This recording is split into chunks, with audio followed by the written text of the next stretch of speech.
ஒரு காலத்தில் இந்த 2 பாட்டும் எனக்கு கொஞ்சம் ராஜா சாரோட ஃபீல் இருந்தது. அந்த ஃபீல் இல்லைன்னா பாடல் வந்து வெறும் மெக்கானிக்கல், இந்த ட்ரம்ஸ் எல்லாம் வாசிக்கிற மாதிரி, இந்த உணர்வும் ட்ரம்ஸ் மாதிரி ஆகிடும். இப்போ வர்ற படங்கள்லாம் அப்படி தான், டம்மால் டும்மில் வர்றான்னு போகிறான்னு போயிடும். என்ன, அதனால தான் இன்றைக்கி நம்ம ஏதாச்சும் திடீர்னு பக்கத்தில் ஒரு 4 மூனை மரவாத என்னடா நம்ம பாட்டு வருதுன்னு பார்த்தா அவன் செல்ஃபோனில் வந்துட்டுருக்கு. நம்மளை சுற்றி இந்த தொல்லைகள், நம்ம எழுதின பாட்டே வந்துட்டுருக்கும் பாருங்கள். எவ்வளோ சந்தோஷமாக இருக்குது தெரியுமா? அது உணர்வு கலந்த பாடல்களாக இருந்தால் மட்டும்தான். நீங்கள் தயவு பண்ணி நீ மியூசிக் போடும்போது உணர்வு கலந்த இசையை கொண்டு வா. உணர்வு இல்லாத இசை, செயற்கைத்தனமான இசையை இனிமேல் செஞ்சிடாதீங்க. ஏஆர் ரகுமான் ஆகட்டும், இளையராஜா அவர்களாகட்டும், அதே மாதிரி எம்எஸ்வி அண்ணன், விஸ்வநாதன் ராமமூர்த்தி அவர்கள், அதே மாதிரி கேவிஎம் அவர்கள், அந்த பழைய பாட்டெல்லாம் எடுத்தீங்கன்னா என்ன ஃபீல் அது. அந்த ஃபீலிங் இல்லைன்னா இதில் உயிர் இல்லாத பாடல்கள் இருக்குது நிறையா.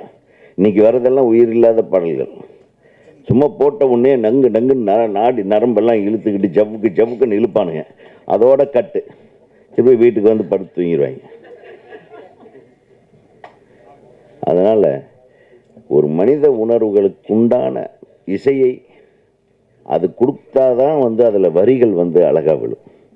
ஒரு நல்ல டியூனுக்கு தான் நல்ல வரிகள் எழுத முடியும். அதனால் தப்பிட்டீங்க கவிஞரை.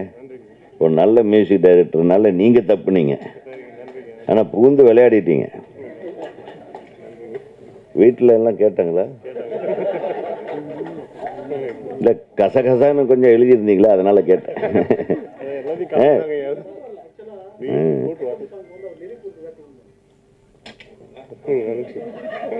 முதல்ல அவர் தான் ஐட்டத்தை ரெடி பண்ணாரா?